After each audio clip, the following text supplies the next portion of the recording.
Assalamualaikum warahmatullahi wabarakatuh ya. Ketemu lagi dengan TV Lebaran, TV-nya orang yang butuh hiburan.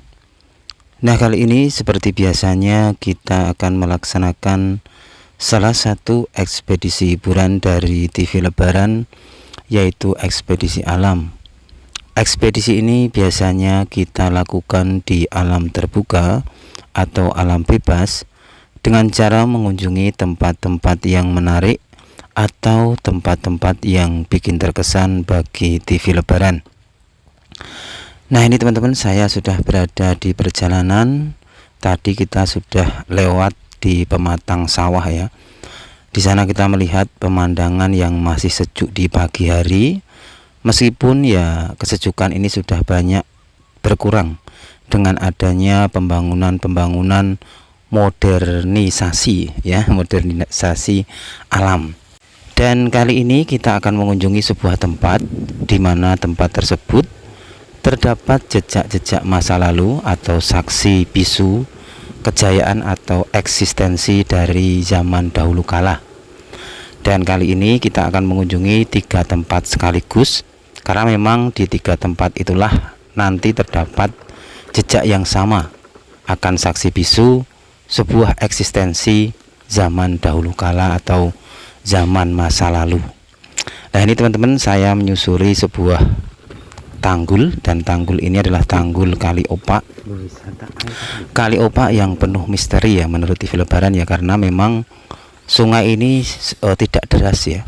Tapi kok akhir-akhir ini saya mendengar berita bahwa banyak terjadi korban jiwa di Kali Opak ini. Dan nanti di lain waktu kita bisa ekspedisi khusus tentang Kali Opak dan Kali Oyo. Dan kita lanjut lagi ya teman-teman, ekspedisi kita kali ini. Kali ini kita menyusuri tanggul Kali Opak. Dan nanti di sini terdapat sebuah jejak masa lalu berupa batu. Dan batu ini memang menurut TV Lebaran adalah sisa-sisa eksistensi dari zaman dahulu kala. Apakah batu ini adalah saksi bisu adanya zaman batu ya, karena kan bentuknya peninggalannya adalah batu. Yang jelas saya yakin peninggalan yang ada di sini nanti usianya sudah ratusan tahun. Dan kalau usianya itu sudah ratusan tahun, itu kan berarti usia dari buyut-buyut kita ya, atau leluhur-leluhur kita. Kita tidak bisa bayangkan bagaimana dahulu kala ya lokasi ini atau tempat ini ratusan tahun yang lalu. Mungkin masih sangat rindang sekali, atau mungkin kayak hutan belantara sekali ya. Ini teman-teman, saya melewati sebuah tempat yang masih rindang juga di sini, karena pepohonan masih banyak di kanan kiri saya, dan kayaknya saya sudah deket ya. Dan dalam ekspedisi kita kali ini nanti kita itu akan mengunjungi 3 tempat ya, karena memang di 3 tempat itu terdapat sebuah jejak masa lalu yang hampir sama. Jadi peninggalannya itu sama-sama dari batu. Dan kira-kira batu itu dulu dibuat untuk apa? Mari kita ekspedisi sama-sama, dan nanti kita menganalisa sama-sama, dan kita ambil iktibar sama-sama dari ekspedisi kita kali ini. Inilah teman-teman, lokasinya berada di pinggir Kali Opak, sungai yang ya mempunyai banyak histori, saksi bisu akan kejayaan zaman masa lalu di tempat ini ya. Karena kan Sungai Opak ini bagaimanapun juga sudah usianya sudah ratusan tahun ya. Karena kan kalau kita tanya sama seseorang kapan Sungai Opak itu dibuat, tentu saja mereka tidak tahu.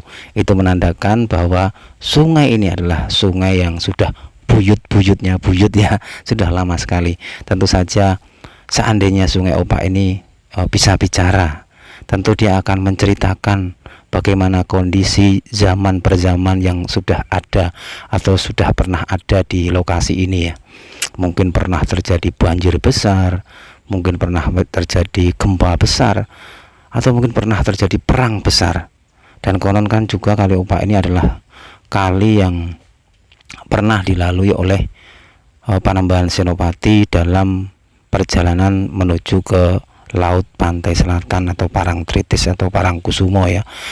di mana di sana terdapat mitos, di sana tempat bertemunya Panembahan Senopati dengan Nyi Roro Kidul. Wah, ini mitos lagi ya. Dan ini teman-teman, lokasinya seperti ini masih sangat sejuk dan rindang, meskipun sekali lagi kesejukan itu sudah tidak seperti dahulu kala ya, karena kan bagaimanapun juga kemodernisasian ini tidak bisa kita sudah tidak bisa kita elakkan ya. Pembangunan seperti ini, tanggul-tanggul ini kan pembangunannya sudah pakai beton-beton, sudah tidak memakai tanggul-tanggul alami atau tanah-tanah alami. Jadi ya pasti akan mengakibatkan perbedaan lah suasana alamnya atau mungkin kesejukannya. Nah ini teman-teman, di bawah sanalah terdapat jejak-jejak masa lalu, sebuah batu yang sangat hitam, dan menurut developeran itu adalah batu sangat masa lalu sekali dilihat dari struktur dan karakteristik batunya. Wah, ini developeran sudah kayak profesor aja bicaranya, padahal ini nggak tahu artinya. Nah ini teman-teman, saya turun ke sini ya. Di sini pun terdapat sebuah rumah tua, ini kayaknya rumah yang dibangun pemerintah ya, mungkin tempat untuk para petugas yang bertugas mengawasi dari ini pengairan ini atau dam ini ya. Nah ini teman-teman ya, wah ini udah banyak coret-coretan, meskipun ini hanya sekedar coretan ya, ini kalau kita renungi ini pun juga sebuah tinggalan sejarah bagi si pencoret ya. Tentu saja bisa jadi loh yang coret-coret di sini itu sudah almarhum, ada mungkin ya, dan beliau-beliau meninggalkan coretan di sini, mungkin coretan tentang kisah cintanya dengan siapa gitu kan. Kalau kita lihat kan bangunan-bangunan yang seperti ini kadang-kadang ada coretan bernuansa cinta ya, misalnya Joko cinta Sinta, Sinta cinta Rudi gitu ya, ada tanda love-nya itu. Saya yakin anak-anak zaman sekarang atau zaman dahulu itu ya tahulah seperti itu coret-coretannya ya, kalau melihat seperti ini ya. Nah inilah teman-teman, di depan saya inilah jejak-jejak masa lalu yang pertama yang akan kita kunjungi. Ini sebuah batu besar, dan memang kadang ada yang mengatakan kalau batu seperti ini adalah gunanya untuk tempat minumnya gajah. Jadi bayangkan saja gajah masih hidup di lokasi yang kita tinggali ini atau kita diami ini ya. Tentu saja saya sejak lahir belum pernah melihat gajah di lokasi ini ya. Jadi itu menandakan bahwa usia dari batu ini betul-betul sudah lama sekali. Dan dahulu kala gajah-gajah itu minum airnya di sini. Atau bisa juga batu ini sebagai ulekan ya, atau coweknya ya. Jadi kalau ngulek bumbu-bumbu itu bisa di sini, tapi dengan skala besar ya.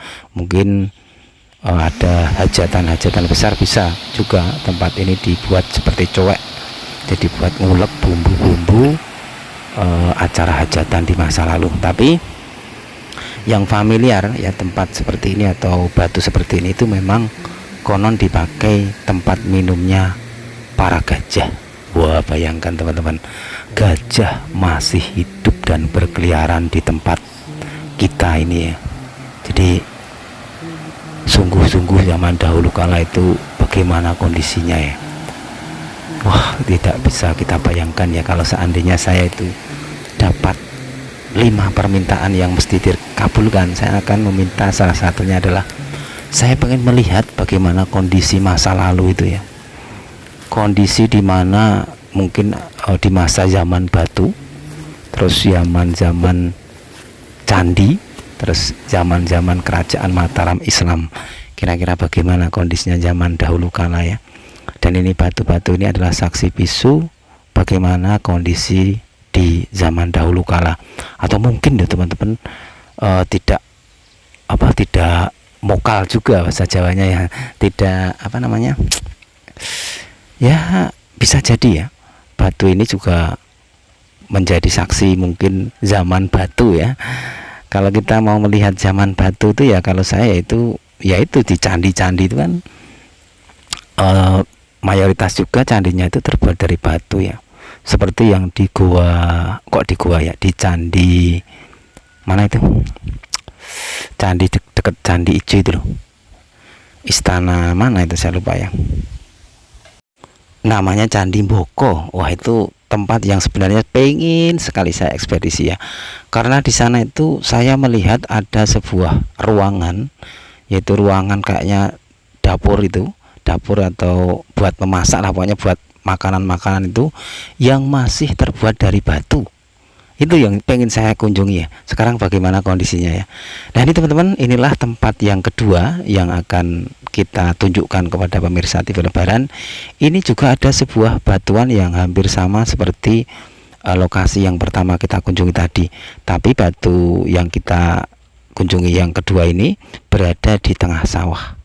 Jadi ya pemirsa TV Lebaran ya tidak bisa melihat dari jarak dekat ya, karena kalau TV Lebaran sendiri mau mendekati batu ini ya harus ceblok-ceblok, ini harus basah-basahan ya, harus kotor-kotoran dengan lumpur ya. Tapi kalau saya lihat dari jarak jauh kayaknya batuan ini sudah tidak utuh ya, kayaknya tenggelam satu atau mungkin sudah cuil satu ya. Nah ini teman-teman ya, kalau diukur jaraknya dari lokasi pertama dan kedua ini memang ya mungkin 1 kiloan ya, nggak jauh ya. Dan sama-sama kedua batu ini berada di pinggir sungai atau dekat dengan sungai. Kalau yang tadi itu dekat Sungai Opak, kalau yang ini dekat dengan Sungai Oyo. Wah, jadi kenapa ya dahulu kala itu orang-orang zaman dahulu itu senang sekali membuat pemukiman atau rumah itu dekat dengan sungai ya. Ya kemungkinan kalau dekat dengan sungai itu memang konon ada yang mengatakan bahwa tempat itu adalah tempat yang subur dan makmur ya. Karena kan mungkin sungai-sungai zaman dahulu ya ikan-ikan masih banyak ya. Jadi kalau mau makan dan lain sebagainya tinggal mancing atau tinggal jaring ya. Nah inilah teman-teman lokasi yang ketiga yang akan kita kunjungi. Di sini juga terdapat sebuah batu yang hampir sama dengan lokasi yang pertama dan kedua yang kita kunjungi tadi ya. Di sini juga terdapat sebuah batu. Tapi sayang sekali filenya malah hilang ya, atau kehapus ya. Jadi nanti kita coba ekspedisi tersendiri lokasi ini ya. Dan lokasi ini memang dekat dengan sebuah toponim kampung yang bernama Dusun Candi. Jadi kemungkinan besar batuan yang ada di sini ini itu mungkin ada hubungannya dengan penamaan dari Dusun Candi. Kemungkinan besar lokasi ini dulunya ada sebuah candi ya. Bayangkan teman-teman, di lokasi yang letaknya itu memang ya tidak jauh dari pesisir pantai, tapi ada sebuah candi. Nah, ini teman-teman saya menunjuk sebuah lokasi yang di sana itu terdapat sebuah nama kampung candi atau dusun candi. Dan saya coba akan menuruni dari tanggul ini, dan ini adalah tanggul Sungai Winongo ya teman-teman. Jadi kita ini sebenarnya sudah mengunjungi 3 sungai atau pinggiran 3 sungai, yaitu Sungai Oyo dan Sungai Opak dan Sungai Winongo. Yang ketiganya itu terdapat sebuah batuan yang hampir sama, yang konon dipakai untuk minum para gajah. Tapi sayang sekali untuk file yang ketiga atau batuan yang ketiga ini malah hilang atau kehapus. Jadi nanti semoga kita malah bisa mengekspedisi tersendiri dari batuan yang ada di sini, tapi bentuknya hampir sama kok. Nah ini teman-teman, saya mencoba turun ke sungai ini untuk mencari jejak-jejak di manakah lokasi atau letak dari candinya. Karena bagaimanapun juga kan penamaan candi ini ada sebabnya ya. Tentu saja mungkin dahulu kala ada candinya. Nah ini teman-teman, batuannya saya sorot dari jauh ya, hampir sama ya bentuknya ya, tapi sayang sekali malah hilang filenya. Ya itu aja teman-teman laporan dari TV Lebaran kali ini. Jangan lupa like dan subscribe channel ini agar kita bisa belajar bersama, bersilaturahmi bersama, dan mengambil iktibar bersama. Dan ini teman-teman, ini adalah kampung candinya ya. Ditunjukkan ada sebuah gapuro yang bertuliskan Dusun Candi. Wassalamualaikum warahmatullahi wabarakatuh.